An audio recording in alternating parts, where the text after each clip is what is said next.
retour sur le plateau de la tranche info, place maintenant à l'échange et au débat dans notre focus. Et nous avons nos observateurs du mardi. Miguel Garin est avec nous. Bonsoir Miguel. Bonsoir Harold, bonsoir à la Guadeloupe. Yoël Pépin est là aussi. Bonsoir Yoël. Bonsoir Harold, bonsoir la Guadeloupe. Bonsoir à toi Mayembe. Bonsoir à toi, oui, bonsoir la Guadeloupe. On attend Daryl, on va voir si Daryl arrive tout à l'heure. Donc Daryl, si tu nous entends, essaie d'arriver rapidement s'il te plaît, ce serait sympa. Et nous avons également sur le plateau Zoé Gaillard. Bonsoir. Bonsoir Harold. Bonsoir. Elle va nous présenter donc la Cabouette à G. Donc c'est un bar à jeux itinérant. Donc vous emmenez un peu de l'amusement, de la joie et de la gaieté un peu partout en Guadeloupe. Tout à fait. Grosso modo. On en parlera en deuxième partie. Je vois que Daryl est en train d'arriver là, il est en train de se garer au niveau de la diffusion. On va commencer sans tarder. Plusieurs thématiques ce soir. Vous direz ce que vous avez choisi. Moi, j'ai été sur Laura, l'affaire de Laura. Donc, bonsoir Daryl. Tu vas bien Daryl? Daryl qui essaie d'arriver discrètement maintenant. Non, on va dire à tout le monde. Gros plan sur Daryl, en train de se faufiler là, oui, gros plan sur Daryl. Voilà. C'est pas un aléa ça, c'est les aléas du retard ça. Merci Daryl, tu vas bien? Ça va très bien, j'espère que pour tout le monde ça va et tout. Oui, tout le monde était à l'heure, du merci retard Daryl. malheureusement. D'accord. On était à l'heure, nous, je sais pas pour vous. Et donc comme je disais justement avant ton arrivée, moi il y a une petite affaire qui m'a interpellé justement dans le courant de la semaine dernière. C'est Laura, donc c'est une jeune fille qui a interpellé le président de la République lors d'une visite.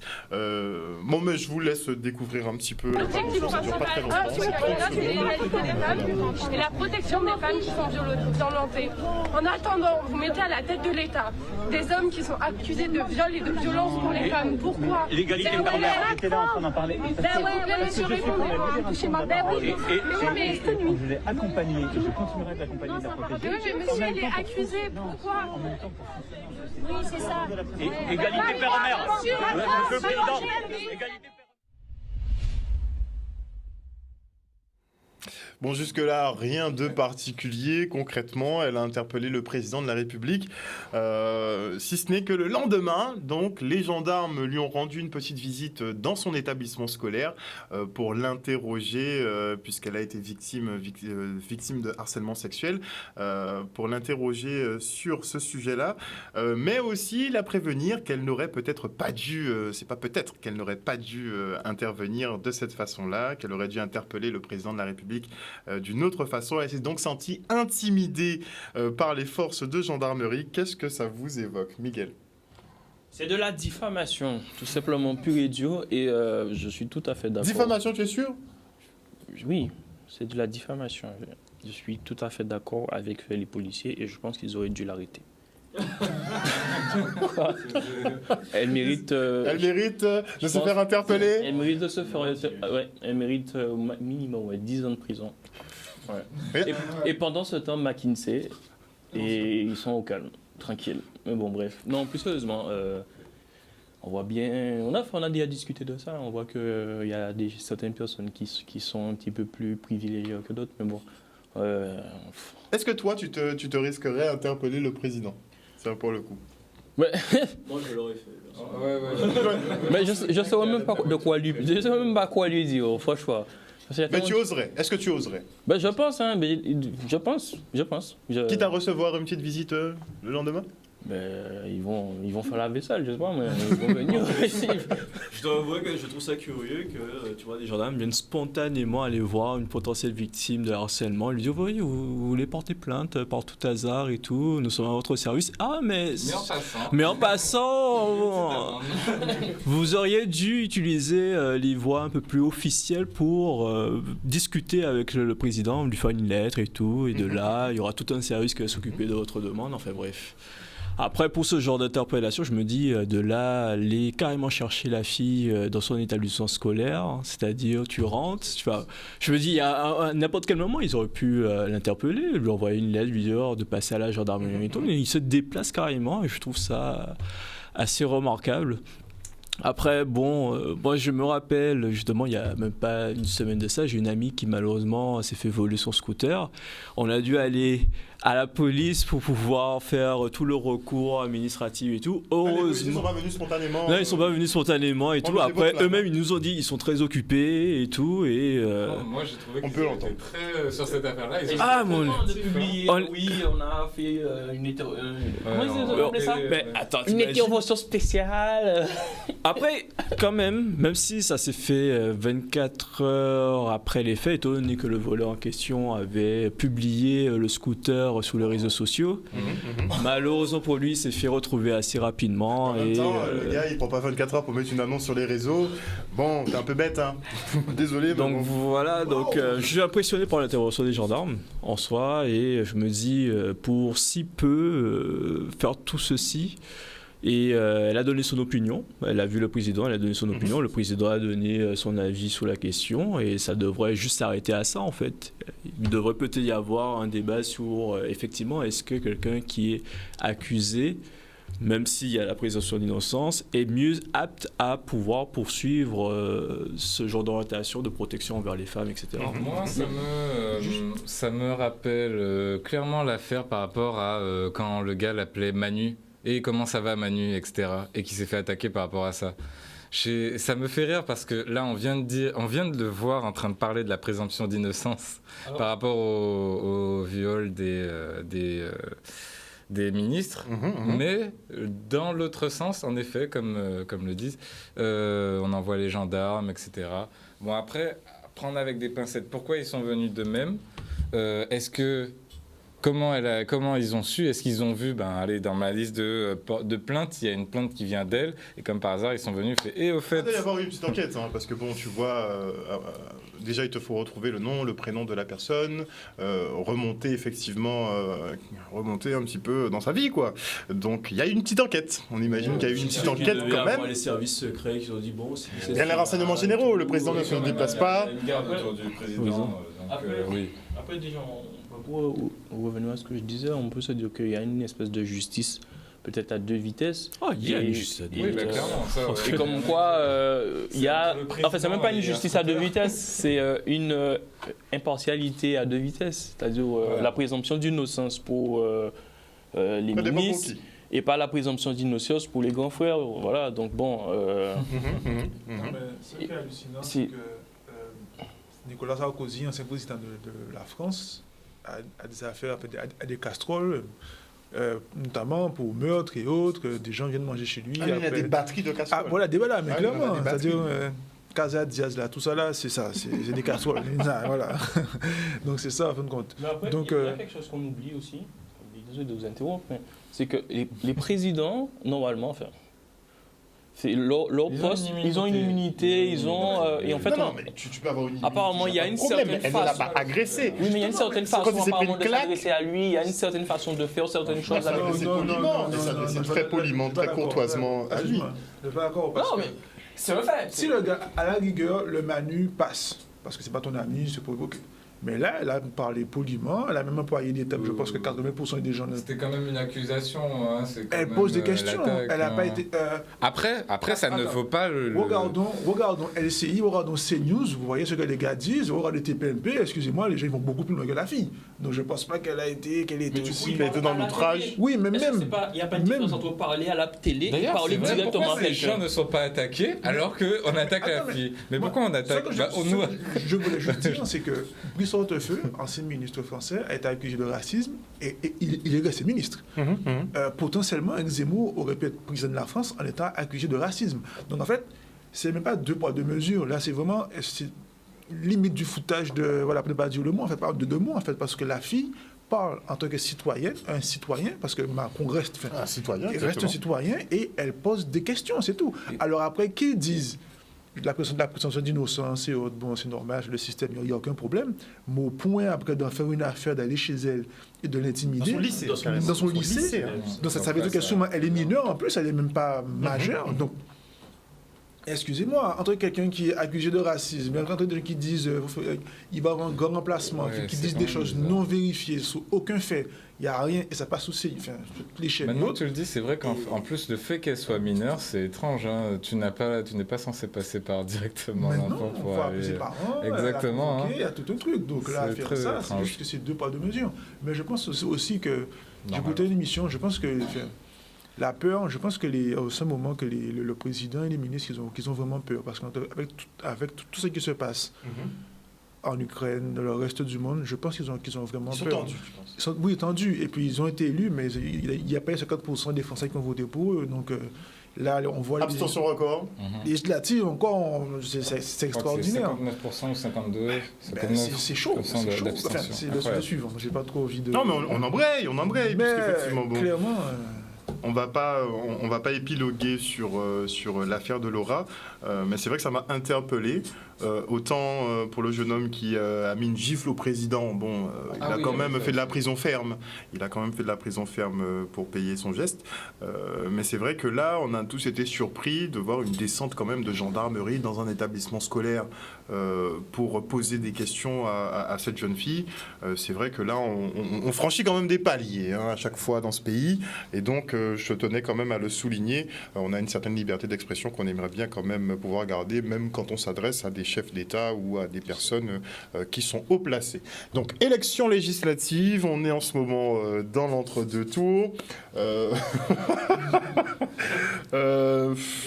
On commence au national ou on va directement au local ? Local, le national, je t'avoue. Ça t'intéresse pas ? En fait, ce qui m'a impressionné en national, c'est de voir que notre cher Zemmour, au final, il a disparu. Mais Zemmour, c'est une allumette. Hein. Non, mais Zemmour, c'est un pétard, c'est une allumette. C'était vraiment, tu la craques, tu l'envoies, c'est éteint. Alors que rien ne pouvait dire. Moi, je m'étais dit, allez, il va y avoir peut-être une personne, 2, 3 qui seront élus. Non. Disparition totale, abracadabra, vous étiez là, mais non, vous n'êtes plus là. Tu parles de Blanquer, là ? Tu parles de Jean-Michel Blanquer, ex-ministre de l'Éducation nationale, qui s'est fait, il s'est quand même fait laminer sur son territoire. Il a mal pris sa défaite. Il a très mal pris sa défaite. Il parlait de recours en justice, mais a priori, ça c'était... Pour être clair à ce niveau-là, même le RN, ils avaient du mal à trouver du monde. Oui, j'ai vu ça. Donc, et c'est considéré comme être un gros parti. Donc, c'est pas Zemmour qui a créé un truc là il y a 2 jours qui va... Non, mais clairement, il y a 2 jours. Alors que lorsqu'il y avait Emmanuel Macron en 2017, tout le monde a été LR, mais c'était juste pour surfer sur la vague, en fait. Mais là, on voit bien que maintenant, tout le monde sort... On a même des députés chez nous qui disent « Ne me parlez plus du LR ou de machin. » Donc, voilà. Donc, Macron a utilisé la vague, mais Zemmour, il faut bien comprendre quand même que c'était juste un pétard mouillé. Utiliser la vague, il avait de quoi surfer aussi. Le gars, il est sorti... On lui a donné le bateau, j'ai même pas envie de dire le yacht. Je surfe. On lui a donné le yacht. Un yacht et tous les feux d'artifice, de telle sorte qu'on ne voyait que ça pendant tout un mois et tout, jusqu'à qu'il se calme un peu avec lui pour permettre à d'autres candidats d'être un peu plus à l'écran. Mais pendant au moins 2 mois, je voyais que lui. C'était impressionnant. Comme on dit, quand les médias te donnent... Par Canal 10. Yes. Tous les mardis. D'où le fait qu'on dit souvent que les médias sont la deuxième source de pouvoir. On est le 4e. Les médias sont le 4e pouvoir. Mais c'est vrai que les gens, on s'en est rendu compte. Les gens ne votent pas nécessairement pour un programme. Les gens votent pour... Comment dire ça gentiment ? Pour de la représentation. La personne qu'ils verront le plus souvent, en général, sera plus à même d'être élue que quelqu'un qui a un programme solide, des idées et de la volonté. Justement, j'ai écouté un livre. Oui, on écoute des livres, oui, des livres audio. Pourquoi pas. Le livre m'a parlé, écoutez. Non, et ça parlait de tout ce qui est psychiatrie ou un truc comme ça. Et ça disait que les élections présidentielles en tout cas les résultats des élections présidentielles étaient facilement prévisibles. Oui, parce qu'en fait, tu me laisses parler, tu as lu le livre, tu l'as lu. D'accord. Tu l'as écouté. Oui, donc en fait il disait que déjà rien qu'avec le faciès, avec le visage de la personne, la façon dont elle est, on peut déterminer si cette personne va gagner pour les partisans les élections ou pas en fait. Et donc ça veut dire que concrètement, effectivement, donc les élections ne sont pas. C'est exactement de la communication. Comme le marketing, tiens. Mais voilà. La com et du marketing. J'ai bien fait un petit diapo pour vous, mais on va en parler après. Mais juste pour aller dans ton sens, c'est que, effectivement, depuis l'arrivée de la communication de masse, radio, télé et autres, les deux candidats qui passent le plus à la radio à l'époque ou le plus à la télé aujourd'hui, ils sont au deuxième tour, c'est sûr et certain. Clairement. Donc ça, c'est prouvé, il y a plein de tests dessus. Donc c'est clair que les médias aujourd'hui jouent ce rôle. Et en plus, comme dans les médias financent la campagne, enfin, les médias sont achetés par de grosses sociétés, les grosses sociétés financent les campagnes des politiciens. Donc clairement, la boucle, elle est bouclée et on sait comment ça fonctionne, il n'y a pas tout ça à ce niveau-là. Et comme disait Daryl, pendant 2 mois, tu as du Macron partout à la télé. Tout simplement. C'est vrai que pour la présidentielle, on a eu, c'était sous couvert de guerre en Ukraine, donc on en mangeait matin, midi et soir, mais là on n'est pas dans la même configuration. Il y a toujours le président aller affronter voilà. etc. Mais c'est de la com, pour moi, concrètement, c'est de la communication. Poutine a reçu sur une table, excuse-moi. Il n'y a pas vraiment d'affrontement. Ça va se compliquer dans les mois qui vont venir, mais bon, ça on en discutera. J'aurais aimé dire quelque chose aux téléspectateurs. Pourquoi tu ris? Comment? Pourquoi Jacques rit? Non, mais c'est parce qu'un voisin à côté de moi a soupiré. Donc, j'aurais aimé que, après qu'on dise des choses, enfin, peu importe ce qu'on dit, j'aurais aimé que les téléspectateurs aient directement sur Internet faire des petites recherches pour savoir est-ce que Daryl dit des bêtises, est-ce que Miguel dit des bêtises, est-ce que Mayembe dit des bêtises.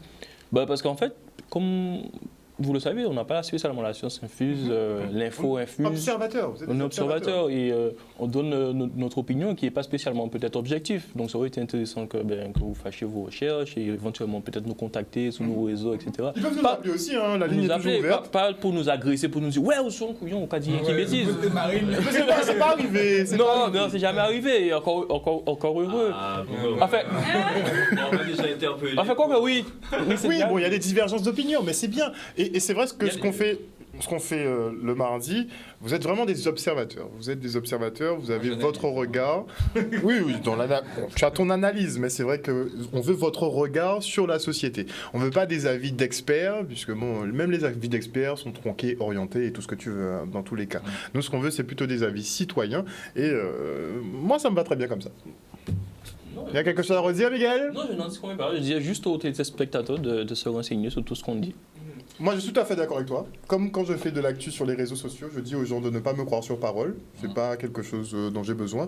Ne me croyez pas sur parole, allez toujours vérifier. Donc, je donne des brides d'infos et c'est aux gens d'aller effectivement approfondir leurs recherches parce que sinon, on devient un peu feignant et on attend effectivement qu'on nous livre l'actualité comme ça, tout préparé, alors que non. Il faut toujours compléter. C'est comme à la fac, on te donne 25% des enseignements en cours et le reste, en fait, tu dois 10 5 puisque nos enchères, 10% à peu près de l'enseignement, tu l'auras à la fac, mais les 90% restants, c'est à toi d'aller chercher. Donc sur l'information, c'est important. Pour répondre à ta question à l'échelle, en tout cas locale, de chez nous, j'ai été, si tu veux, étonné de voir à quel point il n'y a pas eu, à part sur Canal 10 en tout cas, il n'y a pas eu énormément de débats avec les autres candidats, sachant que c'est vrai qu'ils étaient nombreux selon les circonscriptions, mais je trouvais ça dommage. C'est vrai, mais on a du temps, et c'est vrai qu'on devrait avoir des débats. Moi, je te rejoins. C'est ça, depuis les élections présidentielles, juste après. Il y a 5 semaines. Il y a 5 semaines, et on a pris un bon moment avant de commencer, vu qu'il y a eu la guerre en Ukraine et plein d'autres d'actualités qui ont pris le devant. Et il n'y a pas eu la possibilité de certains candidats de pouvoir s'exprimer. Et curieusement, ceux qui ont eu plus de médiatisation, comme par hasard, ont fait des scores fulgurants. Et notamment, je fais un petit clin d'œil à M. Tolassi, celui qui a fini premier face à l'ancien... Troisième circonscription, c'est ça. Devant Max Mathiasin. C'est ça, exactement. Rosy Tolassi, tu veux encore qu'on t'agresse à... Non, mais comme quoi, il a proposé des choses et tout. il a eu beaucoup de critiques de beaucoup de personnes et ça l'a pas empêché de tenir. Lui, je pense que c'est ce qui fait. Il construit son personnage effectivement et qu'il a un certain charisme autour de ça, puisque il va contre vents et marées finalement. Rodi Tolassi, c'est le mec. En fait, il est seul contre tous, mais il y va quand même. Il assume sa position de délégué régional du Front National, enfin du Rassemblement National ici en Guadeloupe. Et on aura beau dire, hein, mais en tout cas, il assume sa position et je pense que ça paye finalement ces jours-ci. Pour aller très vite, en fait, il utilise ce qu'on appelle, ce que moi j'appelle la recette du consentement. Donc c'est du marketing. Donc en gros, ce qu'il fait en fait, ce que la majorité font en fait, ils vous font croire qu'en fait que eux, ils sont le bien ou le mal, peu importe où on se situe. Hein. Ils vous montrent ensuite qu'il y a un adversaire qui est X, Y, Z, et après ils vous disent, mais comme vous ne voulez pas aller à gauche, moi je suis à droite.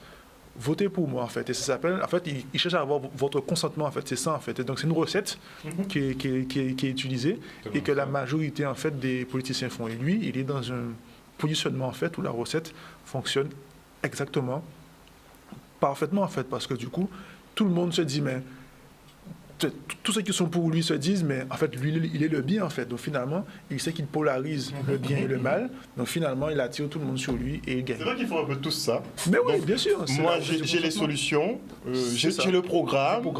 Et les autres sont fous, dans l'exagération. Et limite, ce sont même des traites, en fait, parce qu'ils ne comprennent pas trop ce qui se passe. Et moi, j'ai la solution, donc venez voter pour moi. Et lui, il est exactement dedans, il a tout compris. Mais le truc en plus, c'est qu'il s'est fait tellement critiquer que, mine de rien, quand tu te fais attaquer dans tous les sens, ça te donne de la visibilité. Exact. Et je prends l'exemple de Chalus à l'époque, quand Victorien Lurel le critiquait fort et qu'il l'avait même rabaissé, les urnes ont montré que la population l'a mis en avant. Hein. Après, il avait un programme. Je ne dis pas que son programme a été mis de côté, mais ça critiquait quelqu'un. Ça lui donne la visibilité et ça lui permet de se détacher de beaucoup de personnes. En parlant de bad buzz. On va en parler. Finalement. J'avais la transition. Excellent. Oui, mais il a suivi, toi pas. On se quitte pour une petite page de publicité et on revient avec nos invités en plateau. De retour sur le plateau, nous sommes toujours en présence de nos jeunes observateurs. On parlait en première partie des élections législatives. On a un peu débrief sur la 3e circonscription avec la percée finalement de Rodi Tolassi et du Rassemblement National. On ne va pas rester que sur la 3e, on n'a pas beaucoup parlé des autres circonscriptions. La première, qu'est-ce que tu en dis la première? C'était évident? Il a fallu passer le premier tour. Hein. Olivier Servat, oui. C'était évident ou pas évident? Moi, j'ai dit quelqu'un qui, tout le long, a respecté un peu la demande que la population faisait. Il n'a pas... Malgré qu'il était dans un parti qui donnait... Il était à LREM, hein. Ouais, c'est ça. Mais effectivement, il était sur tous les gros dossiers. Lui, il était sur tous les gros dossiers et, en général, il prenait parti pour la population. Donc, tu penses que c'est ce qui a marqué? Plus ça, plus le fait que lorsqu'il y a eu l'arrestation des grands frères, il a osé parler, malgré son statut de député et tout, et les gens retiennent ça. Tout simplement. Et donc efficacité, tu es sur le terrain.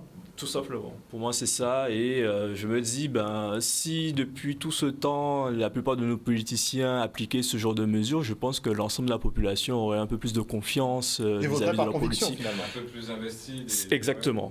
C'est l'investissement qu'il met dans les sujets de la population dont tout le monde parle. Donc j'imagine que ça fait mouche. Après, je me demande, est-ce que, encore une fois, c'est pas simplement de la communication, puisque je pense qu'il y a quand même des représentants politiques qui vont... La communication peut avoir, à mes yeux, il peut avoir un double tranchant, parce que justement, les autres ne s'avancent pas en pensant justement se faire frapper. Ouais, mais t'en as aussi qui, je ne les connais pas spécialement, mais t'en as aussi qui doivent sûrement faire des choses et qui ne simplement l'affichent pas en fait. C'est ce que je veux dire. Non, je pense pas. Sincèrement, non. Voilà. Tu me parles de politiciens qui feraient des actions dans l'ombre. Oui, avec de l'ombre. De politiciens. Oui, dans l'ombre.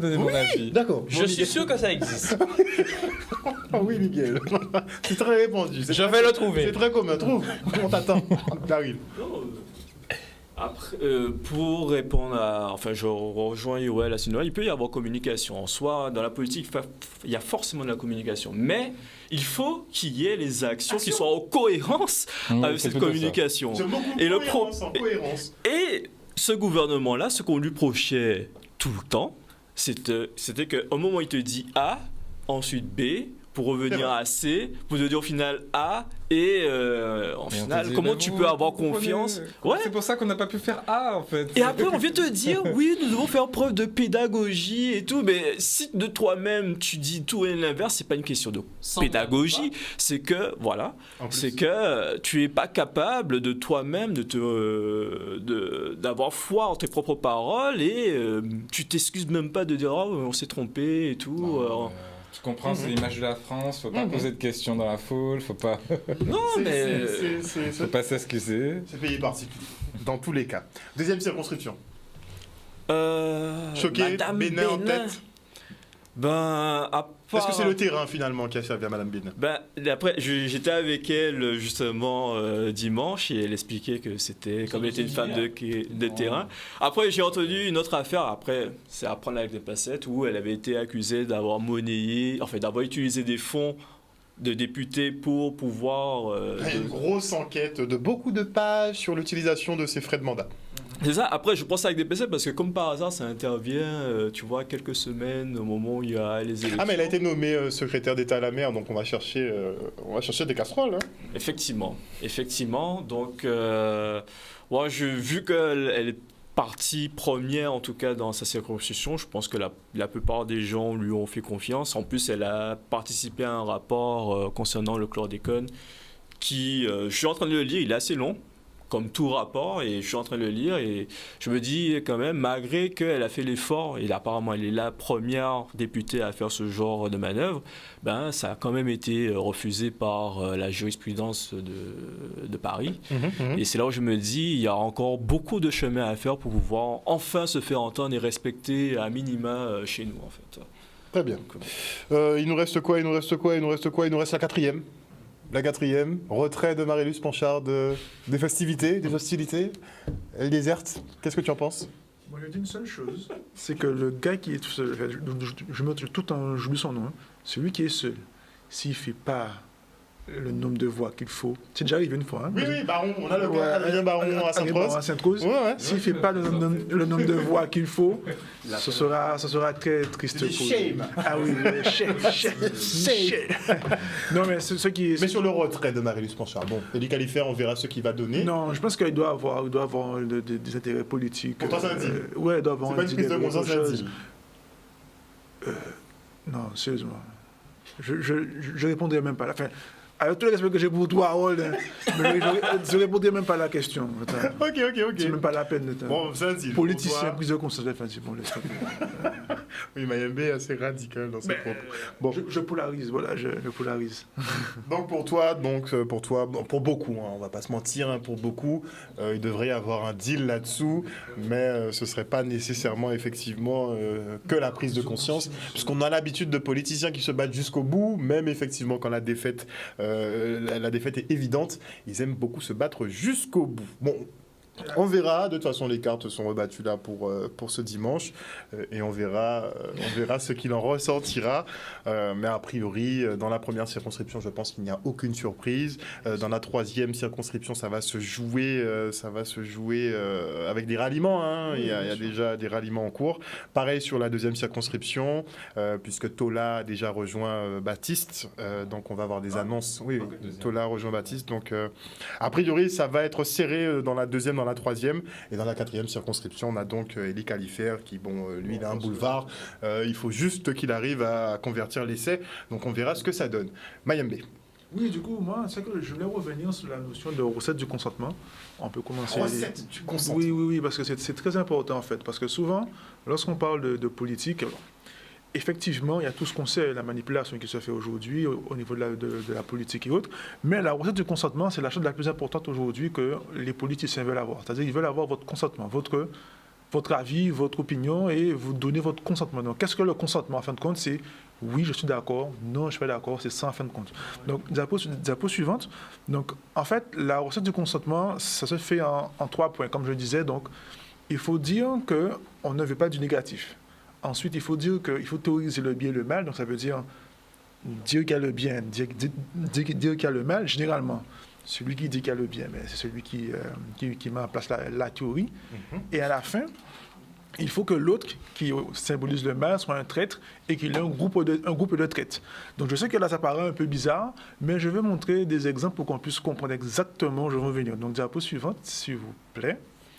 Donc maintenant, il y a ce qu'on appelle la post-vérité. Donc c'est le concept selon lequel nous serons entrés dans une période où l'opinion personnelle, l'idéologie, l'émotion et les croyances l'emportent sur la réalité des faits. Et donc, en mettant tout cela en place, ce qui est sûr, c'est que il faut comprendre aujourd'hui que votre consentement passe justement par cette post-vérité. C'est-à-dire que les faits sont mis au second plan et on cherche à mettre en avant des croyances ou pas. Donc, ce qui est intéressant avec les croyances, c'est que...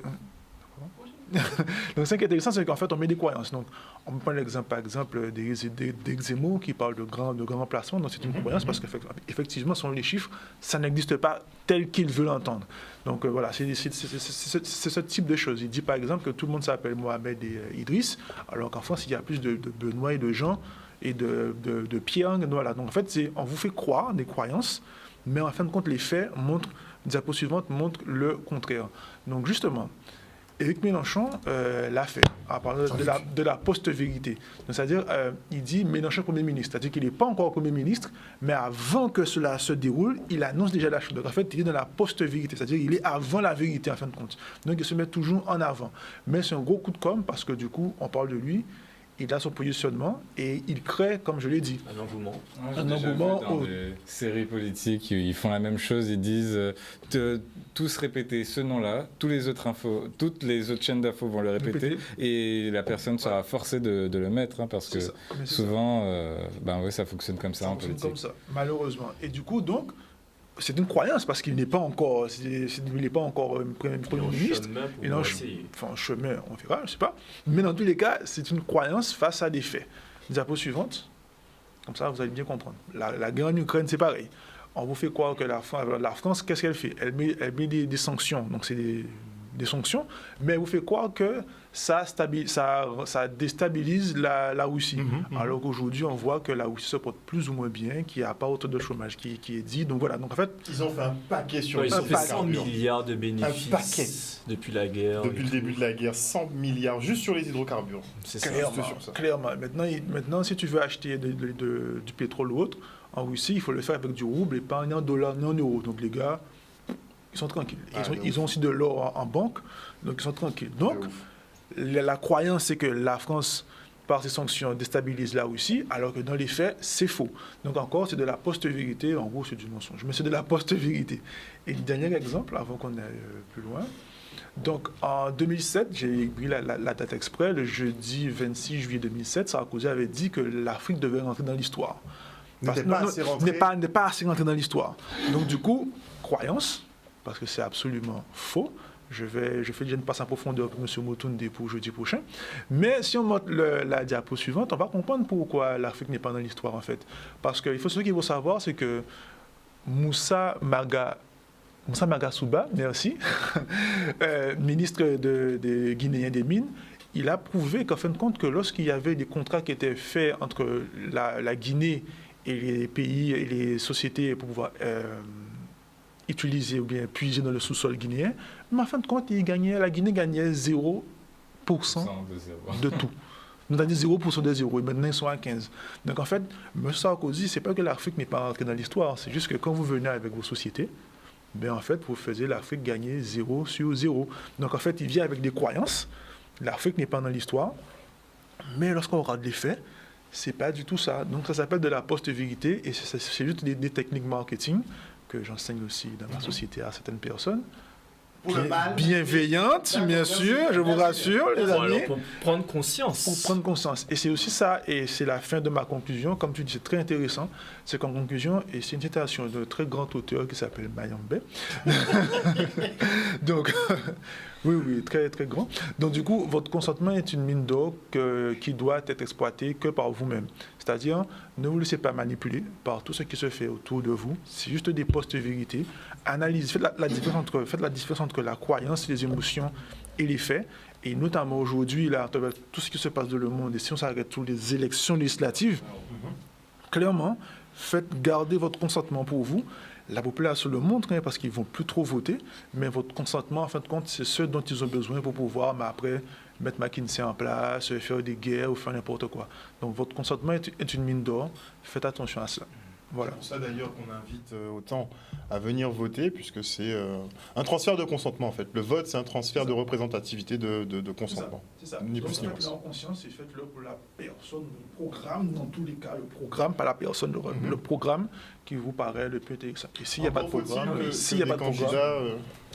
ce genre de candidat existe. Oui, Miguel, rapide.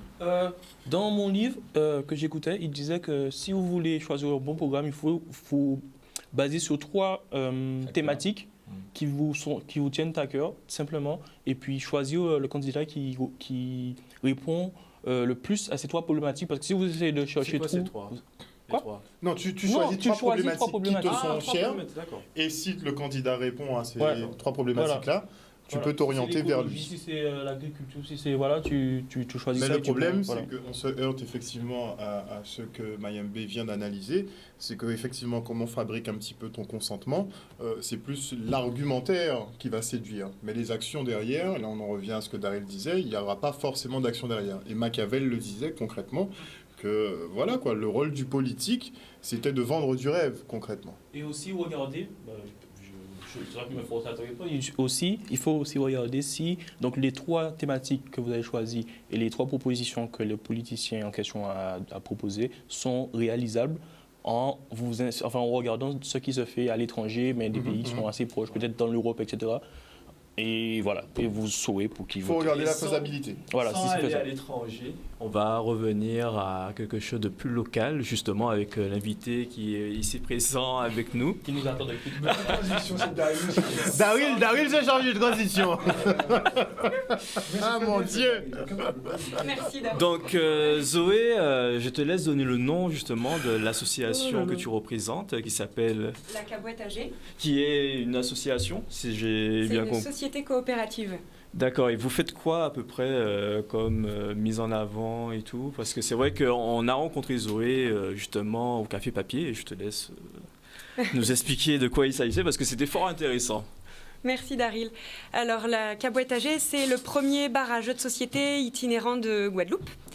Notre concept, c'est de se procurer un véhicule qu'on pourra aménager et de se déplacer sur l'intégralité du territoire, proposer à la fois nos jeux de société, parce qu'on a une multitude de jeux de société. Local en plus. On a des jeux locaux.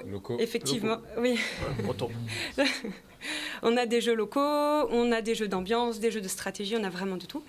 Et d'aller donc sur toutes les communes de la Guadeloupe avec nos tables, nos chaises, et aussi de vendre nos produits locaux, parce qu'on fait de la vente de jus locaux, de limonade, on réalise des hot dogs, et on vend aussi de la bière locale. Voilà. Laquelle? Pour pas faire de pub? Les Ardes. Ça commence par les. Puisqu'elle commence toutes par les. Tu aurais dû suivre. Mais pourquoi cette intention justement d'amener le jeu un peu partout? Pourquoi? Alors, on est 3 créateurs en fait de la société coopérative. On est fans de jeux de société depuis toujours et on est convaincus tous les 3 de l'utilité sociale du jeu de société. Ça rassemble les gens, ça crée du lien, du partage.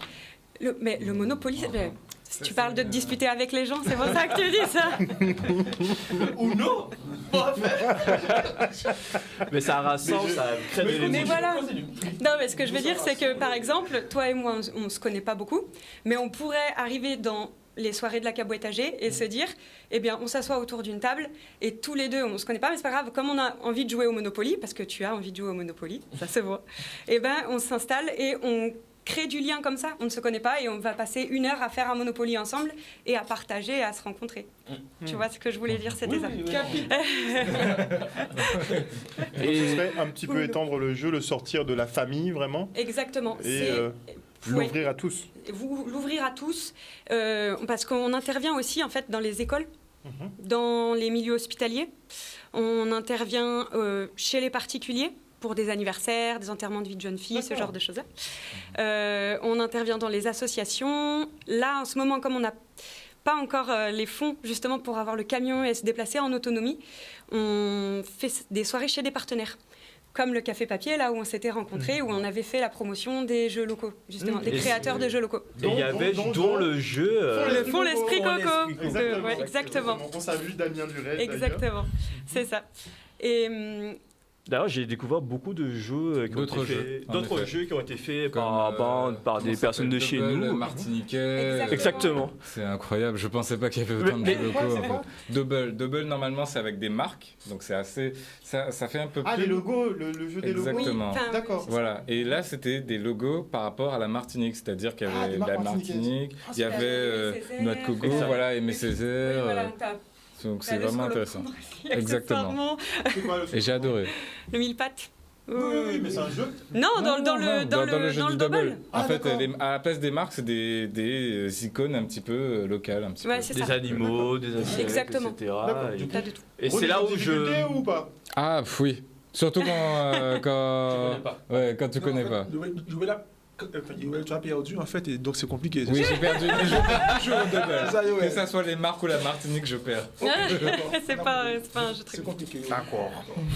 Je trouve que son initiative est vraiment très intéressante puisque ça permet, en plus de ce qu'elle a présenté, de mettre en avant du coup les jeux pour tout le monde, mais surtout, je pense, pour les gens qui n'ont pas spécialement les moyens de s'acheter ces jeux, parce que en soi, un jeu de société, ça a quand même un prix, ça représente un investissement, etc. Et je pense... Et mettre en avant ce que nos artisans ou des personnes de chez nous mettent en place. Parce que moi, j'ai découvert qu'on avait des jeux créés par des personnes de chez nous. Je me suis dit, mais je n'étais pas au courant.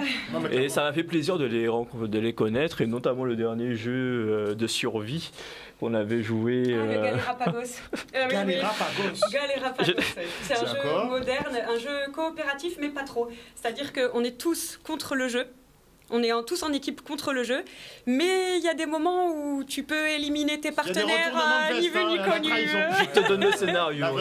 On est dans une île déserte, il y a un cyclone, un ouragan qui doit arriver. On voit un peu le rapprochement. Voilà, il y a un ouragan qui doit arriver et on doit justement s'entraider pour pouvoir préparer un radeau de fortune pour pouvoir fuir l'île afin d'éviter le cyclone.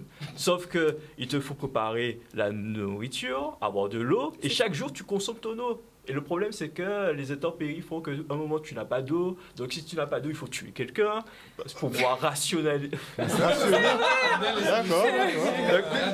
Ça te pousse à faire des choix. Et franchement, c'est très intéressant. C'est un petit peu pas... C'est pas un peu trop réaliste de nos jours. Non, c'est pas... Quel âge? Ouais, c'est 16 ans, ça. 16 ans et plus. On est sous une dynamique d'Aril, on doit pas... Non, mais dis-toi qu'au début, on a tous cherché à être en mode oui, on s'entraide, les gars, et tout. Oui, l'amour, la fraternité. Et après la faim, la soif. Après la faim, la soif, tu te dis bon, C'était fini. Justement. Donc ça révèle un peu la nature humaine, finalement. Sociale, l'expérience sociale. Une expérience sociale. Les jeux sont une expérience sociale quand exact, on regarde. Justement, et on le voit là sur le plateau, on voit que, comme elle a dit, les jeux de société. Les jeux de société apportent une certaine gaieté en fait dans partout où on peut le trouver. Tu te rappelles au Café Papier comment c'était vivant, ça change des bars. Enfin bon, je ne vais pas dire que tous les bars sont glauques, mais ça apporte de la vie. C'est froid peut-être. Ça apporte de la vie, ça permet de rencontrer du monde. Bon, toi tu fais quoi dans la vie, etc. Moi je fais ça. Ah ben tiens, on pourrait s'associer pour faire telle ou telle chose, et je pense que c'est vraiment une chose. En plus, on fait comme si ça avait disparu, que c'était plus à l'ordre du jour, alors que non. Et c'est pour ça qu'on a choisi l'itinérance, justement. C'était pour emmener le divertissement auprès des gens qui n'y avaient pas forcément accès. Parce qu'il y a des endroits en Guadeloupe où il n'y a pas vraiment d'accès au divertissement. Et donc, c'est pour ça qu'on a choisi l'itinérance. Et en parlant de ça, justement, j'en profite pour dire qu'on va bientôt lancer une campagne de financement participatif pour soutenir le projet, nous aider à nous équiper. Voilà, et du coup, il faudra bien nous suivre sur les réseaux, sur La Cabouette, Facebook, Instagram, et nous donner un petit coup de main pour pouvoir faire vivre ce projet et qu'on puisse se déplacer avec nos jeux et passer un bon moment tous ensemble. Parce que l'idée du projet, si je me rappelle bien, c'était d'avoir un camion qui se déplacerait de commune en commune avec des jeux de société afin de pouvoir permettre à tout à chacun de pouvoir s'installer et s'amuser ensemble, peu importe sur le territoire en fait. Et ça... Donc, collecte de fonds, effectivement, pour mener à bien votre projet. Donc, faire une véritable caboette AG, finalement, mais un très gros format pour pouvoir tout embarquer. La collecte a déjà commencé ? Non, elle va commencer dans quelques jours. Ok. Donc vous vous préparez, les Guadeloupéens peuvent déjà se préparer à ça. On lance aussi un appel aux collectivités dans tous les cas, puisque c'est quand même de la promotion de jeux locaux. Il ne faut pas l'oublier. Et sinon, vous avez aussi un petit volet sur la nourriture aussi, pour faire entrer un petit peu de son, on imagine, pour mener le projet à bien. Donc on salue en tout cas l'initiative dans tous les cas. C'est bien de démocratiser ce qu'on fait ici chez nous, c'est très important. Le jeu, c'est vraiment une expérience sociale. On a participé à la soirée de jeu d'ailleurs, effectivement, au Café Papier. Moi, j'ai pas pu rester très longtemps, mais j'ai retrouvé des jeux auxquels je jouais quand j'étais plus jeune. Franchement, c'est intéressant et c'est un patrimoine qui ne devrait pas se perdre. Donc, on souhaite bon vent à cette caboette AG. Merci. Voilà, chers téléspectateurs, nous sommes arrivés au terme de cette édition.